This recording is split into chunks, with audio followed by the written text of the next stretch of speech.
بيبدأ المسلسل مع ست ماشية في أمان الله، فجأة بتلاقي زومبي بيهجم عليها وبيكون متوحش لدرجة إنها مش بتلحق تفتح بقها. الموضوع ده بدأ يا عزيزي المشاهد بالظبط من سنة وشهرين. بنسمع الأخبار بتقول إن الليلة مش عادية، ليلة اكتمال القمر، ودي تعتبر كارثة لأن الإنسان بيتحول لمستذئب وبياكل الحيوانات والبشر وأي حاجة تقابله بقى مش هيقول لأ. بنشوف شخص بيقلب على الأخبار وبيقول مستذئب إيه والكلام فارغ إيه، إحنا هنستعبط، وبيشغل أغاني والدنيا جميلة. وبعد كده بيظهر اتنين وهم بيتخلصوا من النفايات بتاعة المستشفى بطريقه مش كويسه، والشرطه بتكتشف الموضوع ده وبينقلوا النفايات لمكانها لحد لما يشوفوا طريقه سليمه، وده علشان ما تضرش البيئه. بس المفاجاه يا عزيزي المشاهد ان بيظهر الشخص تحت النفايات ديت وبيكون زومبي. بيبدا يبص حواليه بيسال انا فين وانتوا مين، بيطلع السجاير من جيبه وبايده بترتعش كده، مستغرب شكله وجلده اللي اتغير، وبيلاقي حته مرايه مكسوره وبيبص فيها، فبيتصدم لما بيكتشف ان هو اتحول. لا وكمان لما بيشد نفس كده بيلاقي الدخان بيطلع من كل حته. بيبدا يمشي وهو مش فاكر اي حاجه وايه اللي حصل معاه، وبيفضل يسأل نفسه طب اروح فين دلوقتي. تاني يوم بنشوف البطلة اللي بتكون شغالة صحفية بتصور قدام بيت الشخص اللي ظهر وهو بيسمع الأخبار، فبيشوفها وبيكون هيمسكها لكنها بتهرب بسرعة هي وصاحبها اللي معاها. فبيخرج صاحب البيت الكلب بتاعه بيقول له بقول لك ايه وراه. البطلة مش بتلحق تهرب من الكلب فبتستخبى لحد لما صاحبها بيجي وبينقذها، وبعد كده البطلة بتمسك صاحب البيت هي واصحابها. البطلة بتقول طب علموا الأدب على اللي عمله، وبتروح لصاحب البيت وبتكون مفكراه المجرم اللي الشرطة بتدور عليه وبتضربه علشان يعترف. وبنرجع للزومبي اللي بنعرف ان اسمه جون. بنشوف هو بيحاول يصطاد الارنب جعان على اخره يا جدعان، بس للاسف مش بيعرف، فبيقرر يمثل ان هو فقد الوعي، واول لما الارنب بيقرب منه بيهجم عليه. وبعد ما روق على المصلحه وشبع والدنيا جميله بيقول هو ايه اللي حصل، انا بقيت وحش وبقتل الحيوانات البريئه، ده الموت ارحم مني. وبيقرر ان هو للاسف خلاص هيطير، بس هو بيرجع في كلامه وبيقرر يروح للمدينه علشان يفهم ايه اللي بيحصل. وبيكون ماشي فبيشوف البطله بيبص كده لهدومه بيلاقي ان كلها دم، بيخاف انها تصوت اول لما تشوفه، علشان كده بياخد الجاكيت اللي قدامه وبيلبسه. اللي ما يعرفوش بقى ان هو اختار الجاكيت بتاع البطله اصلا، وبتفكره متشرد علشان كده بتسيبه له، بتديله فلوس كمان وبتبقى طيبه قوي معاه، بينما صاحبنا اصلا كل تفكيره ان هو يتعشى بيها. تاني يوم جون بيدخل السينما وبيتفرج على فيلم من الزومبي وبيشوفهم كده وهم بيتقتلوا على ايد البشر، فبيترعب ان يكون ده مصيره. بيقول بس خلاص انا لازم اعيش زي البشر واتصرف زيهم علشان محدش يكتشف ان انا مش بشر زيهم. احنا اول حاجه نعملها نتدرب على المشي، يلا بسم الله واحده واحده تاتا تاتا، ومع الوقت والتدريب المستمر بيقدر يمشي بشكل طبيعي. تاني حاجه احنا لازم نتعلم ناكل زيهم علشان احنا لو كنا معاهم يعني ما يشكوش فينا، ويلا ناكل يلا ناكل. واخر حاجه بقى عزيزي المشاهد اللي هو بيخش على القناه وبيقول ايه لازم نشترك علشان لو حد شافنا ما يشكش ان احنا مش مشتركين في القناه. وبالليل بيبقى جون مستخبي في المكان المهجور اللي اعتبره ملجأ ليه خلاص، بس فجاه بيلاحظ ان في حد بيخلص على واحد تاني، فبيقول هم دول بقى البشر اللي انا عايز ابقى زيهم، وبيقرب من الشخص اللي مقتول وبيتفاجئ لما بيلاقي لسه عايش، وبيديله مفتاح وبيقول له على المكان، وبيديله الكارت اللي فيه عنوان المكان بالظبط. وهنا الشخص بيموت على طول. جون بيدفنه وهو بيقاوم رغبته بانه ياكله، وبيبقى زومبي بس عنده مبادئ احسن من بني ادم كتير. وبعد كده بيروح للعنوان اللي فيه الكارت وبيدخل البيت بالراحه وهو بيستكشفه، وبيفرح قوي لما بيلاقي فيه لحمه في الثلاجه، بيقعد ياكل كده وبيقرر يفضل في البيت. تاني يوم الاكل بيخلص فبيقرر يرجع للغابه لان هناك كان في حيوانات كتير وبيصطادهم وبياكل براحته، انما لو فضل مكانه هنا هيموت من الجوع. وبعد التفكير بيقرر ان الرجوع للغابه مش حل كويس، والاحسن يفضل في مكانه ويشتغل شبه البشر علشان يجيب فلوس وقتها يقدر يشتري اكل بيها. وبيفضل طول اليوم بيدور على شغل على النت، وبعد كده بيقرر ينزل الشارع وبيحط كريم على وشه علشان يخفي شكل جلده الغريب، وبيلبس طاقيه وبلطو علشان كده بيبان شبه المحقق كونان. الولاد اللي في الشارع بيشوفوه وبيقولوا ان هو شبه المحقق فعلا، والكلام ده مش كلام عزيزي المشاهد، ده كلام الولاد اللي في الشارع اللي شافوه وهم اللي ادوا له الشبه كده. فبيقول جون لنفسه بما انه مش لاقي شغل يبقى يخدع الاطفال، وفعلا بيمثل ان هو محقق علشان ياخد فلوسهم، لكن الاطفال بيعترضوا ويطلبوا منه يرجع لهم فلوسهم تاني. وفي الوقت ده البطله بتبقى معديه بتشوف الولاد وهم بيزعقوا له وبتسالهم حصل ايه يا ولاد، فبيعرفوها ان جون اخد فلوسهم. بتعمل فيها هي مصلحه اجتماعيه، بتحاول تاخد الفلوس منه بالذوق، فبيزقها وبيمشي. بتقوله والله انا جيبك، بتفضل تطارده لكنه بيكون اسرع منها، علشان كده بتلاقي خوذه محطوطه جنبها على الموتوسيكل فبتاخده وبترميها عليه، فبيقع على الارض وبتمنى ان نهايته ما تكونش على ايد البشر. فبتجري البطل عليه وبتخاف يكون مات ولا حاجه وقتها تروح في داهيه. بتتصل بعربيه الاسعاف وبيحاول المسعف يفوقه، وفجاه جون بيفتح عينه وبيصرخ، فبيتخض الكل اللي في العربيه وبتعتذر له البطله لانها حدفته بالخوذه، وبتصمم تاخده للمستشفى. وهناك بقى بتعرفه بنفسها لكنه مش مهتم اصلا، وبيبقى كل تفكيره ان هو يهرب منها ازاي. وبعد ما بيخرج من المستشفى بيمشي كده وهو بيفكر نفسه ان هو لازم يبقى حريص اكتر علشان ما تكونش نهايته على ايد البشر. وفجاه بيلاقي في شخص بيقرب منه بيبص له بتركيز قوي كده، فبيفضل هو كمان يبص له وهو خايف، وبيبقى مش عارف هيعمل ايه ولا يهرب ازاي. وبيلاقي الشخص ده بيمد له ايده وبيكون مفكره حد يعرفه، بس جون بيتجنن بيتجاهله وبيمشي وبيروح علشان يشتري كريم يخبي بيه وشه، لكن بيلاقي ان البياعه بتستغله وعايزه تبيعله الكريم غالي وهو اصلا معهوش تمن اي حاجه ولا معاه فلوس. في الطريق بيشوف واحد تخين كده فبيستفزه وبيبقى نفسه كده ياخد حته من رقبته، بس بيقاوم نفسه وبيقرر ان هو يشوف له حيوان اهي جريمه اخف منه ان هو يقتل انسان. وبعد بحث بيلاقي كلب كده فبياخده وبيكون هياكله ولا ايه، لكنه بيصعب عليه في اخر لحظه وبيسيبه وبينزل يدور على اكل في الشارع وبيشوف افتتاح مطعم. بيحاول ان هو يسرق الاكل، لكن الموظفه بتشوفه وبتقول له يدخل جوه المطعم ويطلب اوردر، فبيتضايق لانه معهوش فلوس. وفي اللحظه دي بيعدي 2 متنكرين في لبس زومبي وبيفكروه متنكر زيهم، وهو بيبقى مفكرهم زومبي حقيقيين اصلا وبيفضلوا يبصوا عليهم من بعيد، لكن في الاخر بيكتشف ان هم ممثلين وبيعملوا عرض علشان افتتاح المطعم. وفي واحد منهم بيشوف جون وهو بيبص عليهم، بيروح له بيقول له هو انت واقف ليه؟ يلا ارقص، انت لسه واقف؟ انجز خلينا نقبض. هو لما بيسمع كلمه قبض بيبدا يرقص. عزيزي المشاهد هز يا صاحبي هز. بيقدم عرض لمايكل جاكسون في زمانه. وبعد كده جون بيدخل للمطعم وبيتسحب للمطبخ وبياكل الاكل ني، وبيتفاجئ لما بيلاقي في واحد وراه بيصرخ وهو بيقول عليه وحش، فجون بيضربه وبيهرب قبل ما حد يشوفه. وبيتكلم الشخص اللي شافه مع البطله بيقول لها انا شفت واحد بياكل اللحمه نيه. بتقول له انت اكيد بتتخيل وبتنصحه يبطل يتفرج على افلام رعب، وبتكون مش مصدقاه، لكن الممثلين بيقولوا لها انه ممكن يكون معاه حق لان الشخص اللي قدم العرض معاهم ما كانش واحد منهم، ممكن يكون زومبي حقيقي، ممكن ولا ايه؟ ثاني يوم جون بيكمل تدريبه علشان يحافظ على قدرته على المشي شبه البشر، وبيخفي وشه بالكريم وبيكون خارج، لكن بيتفاجئ لما بيشوف البطله بتخبط عليه وبتدخل البيت من غير ما تستأذن وهو بيبقى خايف. اكتشفت ان انا زومبي ولا ايه؟ لكن بيطمن لما بتقول له انها جايه تاخده للمستشفى علشان تطمن عليه لانها خايفه يكون حصل حاجه من الخبطه اللي فاتت، بس هو بيرفض وبيطلب منها تمشي، وبيفضل قاعد مكانه وبيفكر يعمل ايه وهيعيش ازاي، والبشر في كل مكان حواليه كده. وفجاه الباب بيخبط عليه تاني وبتكون ست عجوزه، وبيعرف من كلامها انها صاحبه البيت وعايزه الايجار، فبيقول لها بصي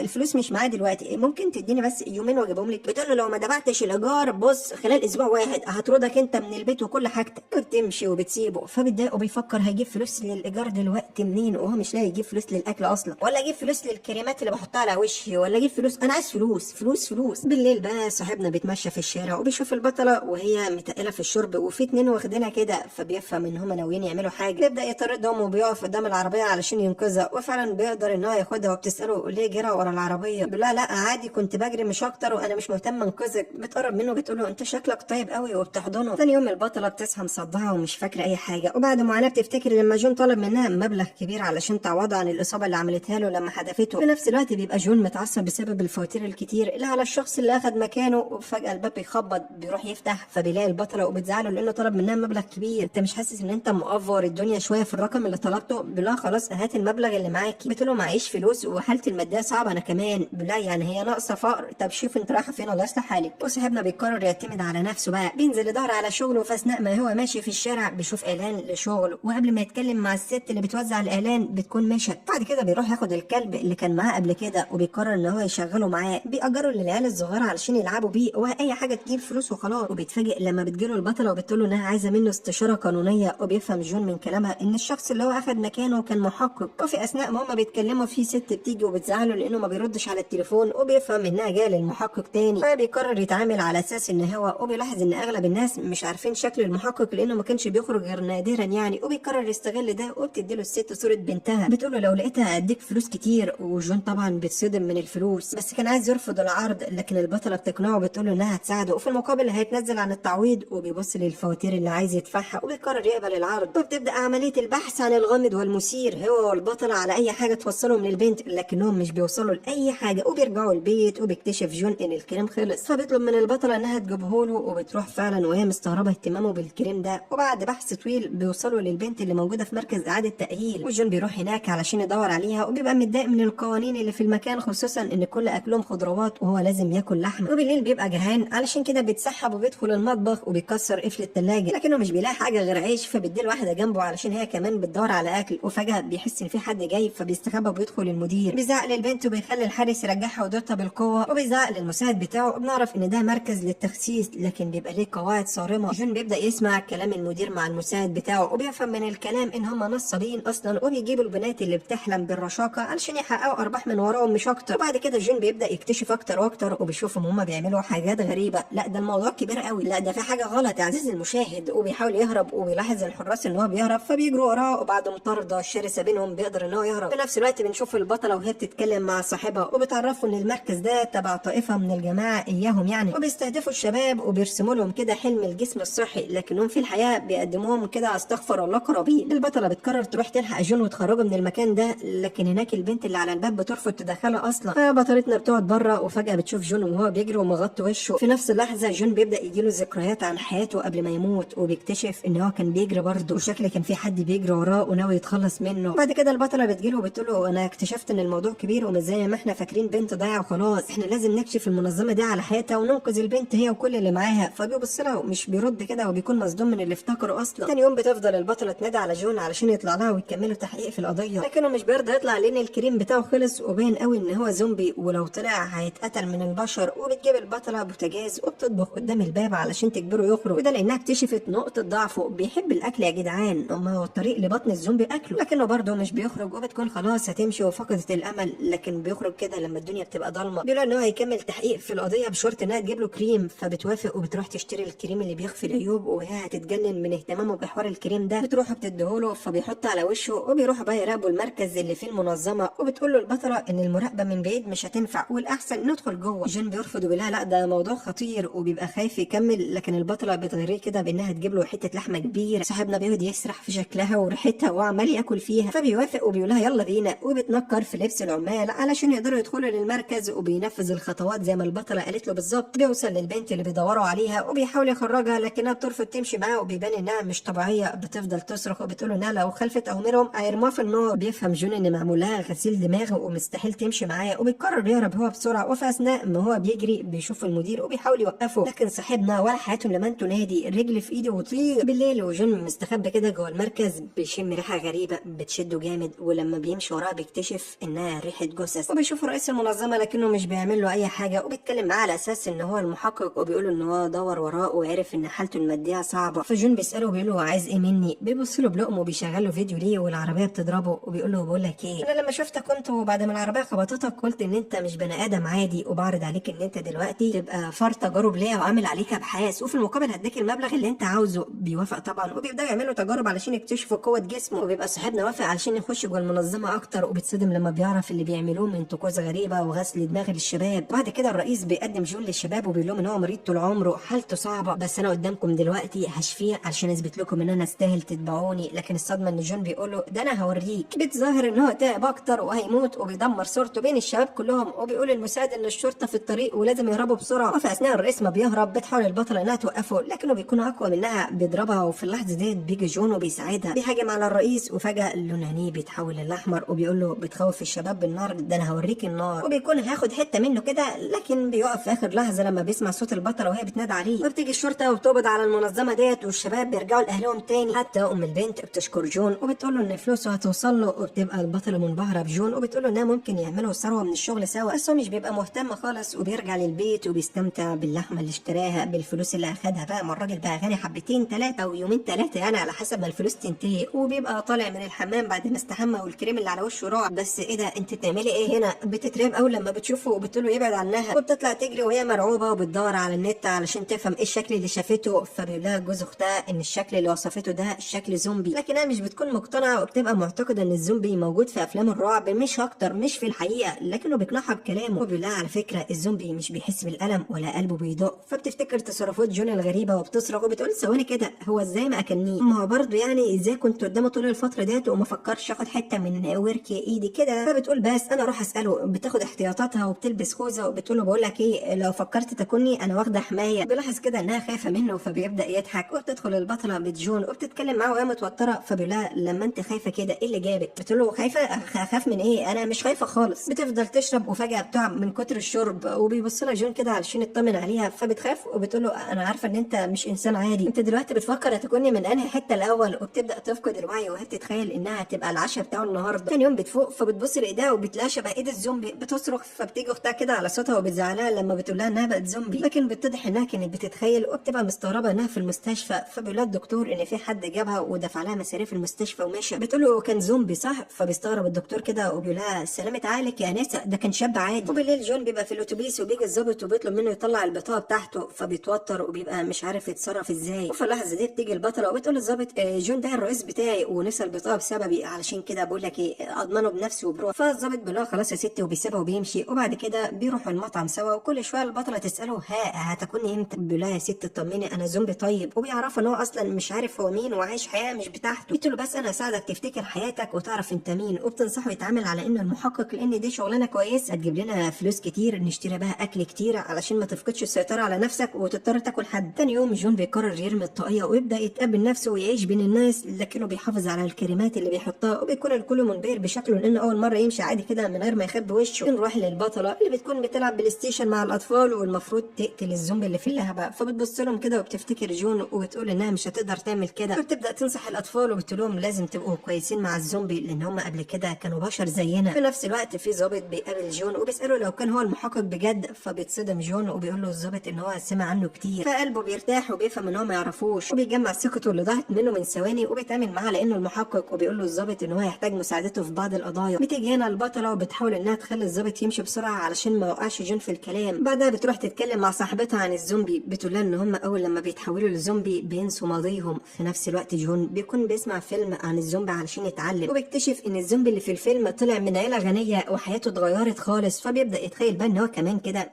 ممكن ابقى من عيله غنيه. بيقعد يتخيل الرفاهيه اللي كان هيعيش فيها دلوقتي وازاي هيقدر يشتري فراخ كتير ولحمه كتير وقعد اكل بقى يا سلام، ولا يا سلام الكريمات بقى هستخدم كريمات كتير وبشرتي ترجع احسن من الاول. بس بيفوق من احلام العصر ده وبيقول يخرب بيت احلام اليقظه، الحمد لله نرضى على الحال اللي احنا فيها. وبعد كده بتيجي البطله وبتحاول انها تنيمه مغناطيسيا على اساس ان هو ممكن يفتكر الماضي بتاعه، لكن الطريقه ديت مش بتنفع، وبتاخده بيروح يقابله سانج صاحبها علشان تطلب منه يساعدها يدوروا على ماضي جون، فبتكتشف ان ام صاحبها تايه وبتعرض عليه يساعدوه يدور عليها، وبيكون جون رافض لكنه بيضطر يروح معاها وبيبقى متضايق لانها ورطته. بتقوله ان سانج ساعدها في اخر قضيه كانت بتصورها علشان كده لازم ترد له المساعده، فبيقول لها قصدك القضيه اللي اتطردت من الشغل بسببها؟ فبتسكت خالص وبتقول يا ريتني ما اتكلمت، كان لازم انا افضفض معاك واحكي لك عن اسراري. وبيكملوا بحث على ام سانج لحد لما بيلاقوها وبتكون عندها زهايمر علشان كده ما عرفتش انها ترجع، وفجاه بيظهر خنزير وبيكون هيهاجم البطله، فجون بينقذها لكن لون عينيه بيتغير والبطله بتخاف، فبيطمنها ان هو مستحيل يأذيها وبيطلب منها تستناه لحد لما يخلص على الخنزير. فبتقعد جنب ام سانج كده وهي مرعوبه وبتقول لها يا ترى بياكلوا منين. جون بقى بيدخل معركه شرسه ضد الخنزير وبيكون الخنزير هينتصر، لكن على اخر لحظه بيقدر جون يفوز عليه وبيربطه على جذع شجره علشان يبقى عبره لاي حيوان يفكر يهاجمه، وبتنتشر الاخبار وسط الحيوانات علشان يخافوا يهجموا على البشر. بهزر عزيزي المشاهد، طبعا الخبر بينتشر وسط البشر لان الخنزير كان بيسبب مشاكل كتير، ولذلك صاحبنا بيتكرم بسبب كده. الله عليك يا ابني، حتى وانت ما بتعملش حاجه بتتكرم، اديني نص حظك وانا مش عايز حاجه تاني. بعد كده البطله بتقترح على جون ان هم يروحوا العرافه علشان يعرفوا هو مين، لكنها مش بتعرف حاجه وبتفهم البطله انها نصابه وبتستغل الناس علشان تاخد فلوس، فبتتخانق معاه وبتاخد جون وبيمشوا هم محبطين. في نفس الوقت بيظهر شخص وبيشوف صوره جون وهو شايل الخنزير، بيقول لنفسه ده اكيد مش بني ادم طبيعي. وبالليل البطله بتكتشف ان لعبه الارنب بتاعتها مختفيه. في نفس الوقت جون بيرجع بيته وبيلاقيه متبهدل وبيكتشف ان الولاعه مختفيه، وبنشوف صاحب البطله وهو ماسك الولاعه وبيولع في الارنب بتاع البطله، بيقول بعد كل اللي عملته لسه طلع عايش، يا ترى قصده ايه وبيتكلم عن مين؟ انت شكلك مش خنزير انت كمان ولا ايه؟ بيظهر معانا الشخص الغامض اللي كان بيتفرج على الفيديو وبيروح هو وصاحبه لجون بحجه ان هم عايزينه يحقق لهم في قضيه، لكنهم في الحقيقه بيفتشوا في البيت وبيركبوا له جهاز تصنت كده علشان يثبتوا ان هو مش بني ادم. وبعد كده بنشوف جون وهو مستغرب ان اللي داخل بيته اخد الولاعه بس، وبيفترض ان ممكن يكون حد عارف الماضي بتاعه وبيبقى هيتجنن من التفكير. وبتيجي هنا البطله وبتعرف ان لعبتها اختفت، بتقول لها وانا كمان وولعت اتسرقت، بتقول له انها صدفه غريبه، بلا ده لو صدفه يعني بيبقى متاكد ان حد خدهم قاصد وفي حاجه في دماغه. وبعد كده بيبقى جون قاعد في الحديقه مع البطله وبتفاجئ ان في شخص بيقرب منه، فبيمسك ايده وبيضغط عليها جامد وبيساله هو مين وعايز ايه، فبتتخض البطله وبتبعدهم عن بعض وبتبدا تقول له ان ده جوز اختها، وبيعرفوا ان هو جه هنا لان البطله كلمته كتير عنك بس مش اكتر، كان عندي فضول اشوفك بعيني، وبيعزمه كده ان هو يحضر عيد ميلاد ابنه، فبيوافق وفعلا بيروح وبيحاول ان هو يتصرف بشكل طبيعي علشان ما حدش يشك فيه، وبيبقى فرحان بوجوده وسط البشر. بيقول لنفسه ان هو لاول مره يحس الاحساس ده وان هو كان مبسوط لدرجه حس ان هو انسان. وبعد ما الحفله بتنتهي بتاخده البطله توصله وبتشكره لانه حضر، ولما بيرجع جون البيت بيلاقي سانج صاحب البطله مستنيه قدام البيت وبيتكلم معاه وبيساله لو يقدر يعرف مكان حد ميت، وبيبدا كده صاحبنا جون يستغرب السؤال، فسانج بيضحك وبيقول له لا يا عم بهزر معاك بما انك محقق بس مش اكتر. وبيبقى كده متوتر مش على بعضه. بس نسيت اقول لكم حاجه، جون عنده حاسه الشم مش طبيعيه، بيقدر يشم ريحه الولاعه، بيعرف انها مع سانج وبيكونوا هما الاثنين ساكتين. فجاه سانج بيكسر الصمت وبيسال جون هيفضل لحد امتى اتظاهر بينه ما يعرفوش، انت لو فضلت تدور في قضيه الخطف كده للاسف الموضوع هيبقى صعب علينا احنا الاثنين. وفجاه بيبدا يضحك، هو انت مجنون يا ابني؟ بيقوم وبيمشي وجون مش فاهم اي حاجه ومش عارف هو مين وعايز ايه، حتى انا ولا انت عزيزي المشاهد مش فاهمين. مين. طيب في نفس الوقت الصحفي وصاحبه بيسمعهم عن طريق جهاز التصنت اللي سابوه في بيت جون، وبيقولوا ان جون شكله وراه مصيبه. بعد كده الصحفي بيصور سانج وهو ماشي ورا جون، وبيروح يدي الصوره ليه علشان يقرب منه، وبيعرفوا ان سانج كان ماشي وراه، وبيكون في الصوره من وسط الصور الولاعه ظاهره فيها. فهنا جون بيتاكد ان سانج اكيد عارفه. الصحفي بيقول له اي خدمه بس لازم تعرف ان انا مستعد اساعدك في اي وقت، وبيسيبه وبيمشي. بعد كده جون بيقرر يروح يقابل سانج علشان يفهم منه هو عاوز ايه، وبيتكلم معاه وبيساله لو هو الشخص اللي قتله. سانج بيبدا يتجاهله وبيفضل ساكت، فبيقرب جون منه وبيخنقه وبيعيد سؤاله تاني وهو متعصب. فبيبعد سانج ايده كله برود وبيبص للبحر وبيقول ان هم اتعودوا يصطادوا مع بعض في المكان ده، بس انت